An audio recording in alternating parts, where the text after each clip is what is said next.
पुरम का अग्रहार था, वेदों के माहिर और पंडित रहने वाली एक जगह। बहुत सुहाना सा वातावरण था। पवित्र गोदावरी नदी, हरे भरे खेतों से भरा एक गांव। उसी गांव का एक वेदों का पंडित नारायणाचार्य और लक्ष्मी का इकलौता बेटा कृष्णमाचार्य। कृष्णमाचार्य भी वेदों में पंडित था। सारे वेदों का ज्ञान उनके कंठ पे था, लेकिन 30 साल होने के बावजूद वो ब्रह्मचारी था। कृष्णमाचार्य श्री कृष्ण भगवान का बहुत बड़ा भक्त था। हर रोज सुबह उठ के पवित्र गोदावरी में स्नान करके श्री कृष्ण भगवान के मंदिर को जाता था। वो हर रोज भगवत गीता पढ़ता था।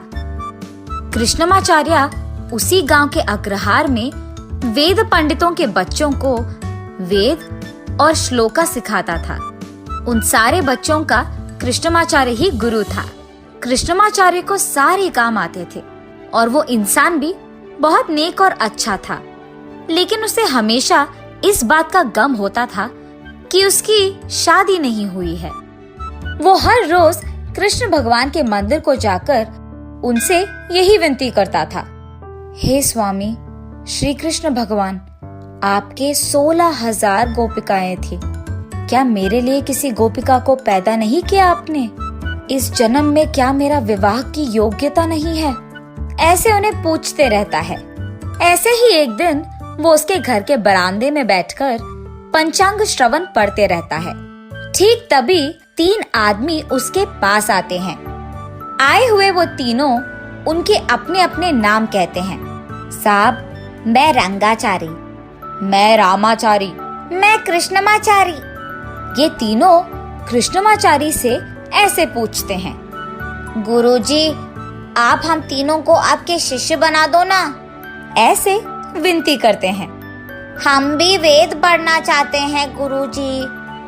इस गांव के सारे लोग सिर्फ आप ही को कहते हैं वेदों का पंडित, इसीलिए हमको आप ही से सीखकर आपकी तरह बनना है। हम आपके सारे कामों में मदद भी करेंगे। ऐसे वो तीनों उस दिन से कृष्णमाचारी के साथ ही वेद पाठशाला चलते रहते हैं। हमेशा कृष्णमाचारी के पीछे ही रहते हुए उनके सारे कामों में मदद करते हैं। और क्योंकि ये तीनों थोड़े येड़े थे, कृष्णमाचारी को इनके कारण सिर दर्द आता था। कुछ समय बाद कृष्णमाचारी के माता पिता उसके लिए एक रिश्ता लाते हैं और 15 दिनों में उसकी शादी पक्की करते हैं। जब उसके शिष्यों को ये बात पता चलती है तो वो, गुरुजी, आपको हमें एक वचन देना होगा। आपके शादी से संबंधित हर काम हम तीनों ही करेंगे। ठीक है, सबसे पहले शामियाना डालो, ऐसे कहते हैं। तब वो तीनों खेत जाकर पेड़ों पे बंदरों की तरह चढ़कर नारियल पेड़ के पत्ते लेके आकर शामियाना की तरह सजाते हैं। शाबाश, शामियाना अच्छा लगाए। अच्छा, अब सुनो, ऐसे ही कल भी मंगनी के लिए हमें अंगूठा खरीदना होगा। तुम तीनों सीधा दुकान आ जाओ। ऐसे कृष्णमाचार्य उनसे कहते हैं। ठीक है गुरुजी। ये कहकर वो तीनों कल सुबह गुरुजी के साथ दुकान की ओर चल बसते हैं। गहनों के दुकान जाकर वहाँ सभी अंगूठे देखते रहते हैं, मगर ये तीनों बगल में जाकर, अरे सुनो, गुरुजी की शादी है तो हमें भी अच्छा दिखना है, तो हम भी एक एक अंगूठा ले लेंगे। ये फैसला करके खुद के लिए एक एक अंगूठा ले लेते हैं। उसका बिल लिखवा के सीधा गुरुजी के पास ले जाकर, गुरुजी, हमारी शॉपिंग हो गई है, ये लीजिए हमारा बिल, आप बिल भर के आ जाइए।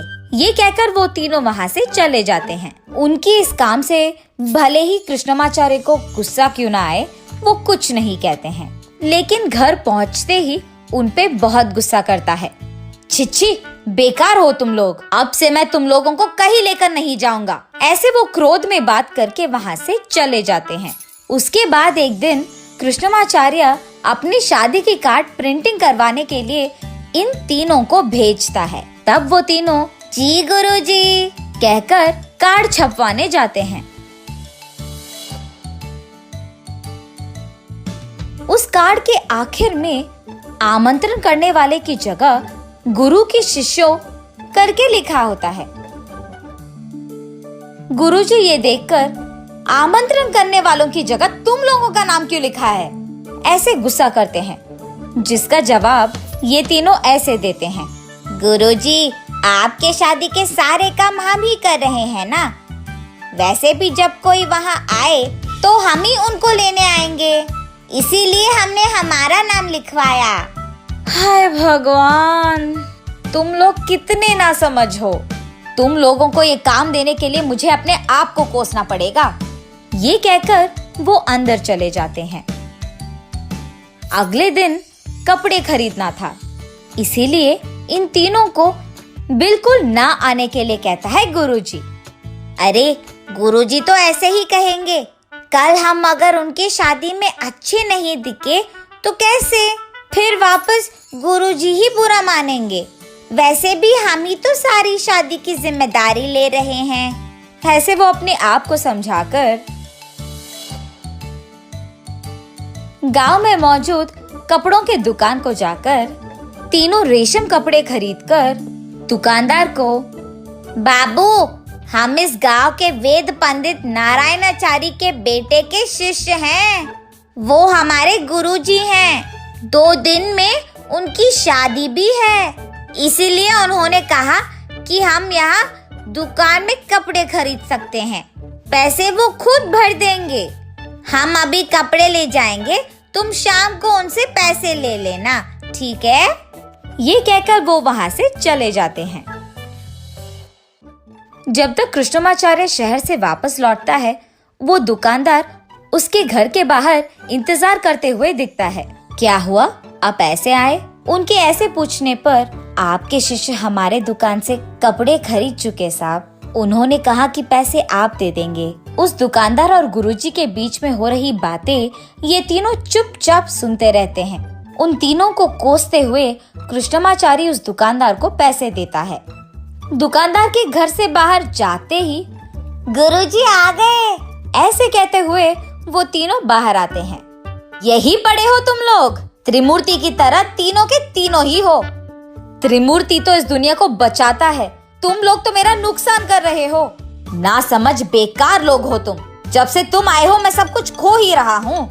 गुरुजी के कोसने के बावजूद वो तीनों हाँ ठीक है गुरुजी, ऐसे हंसते हुए बात करते हैं। उसके बाद ये तीनों गुरुजी की शादी नामक एक बड़ा सा फ्लेक्सी लगाते हैं गांव में। कृष्णमाचार्य का नाम भूलकर वो फ्लेक्सी में गुरुजी वेड्स गुरुजी की पत्नी लिखवाते हैं।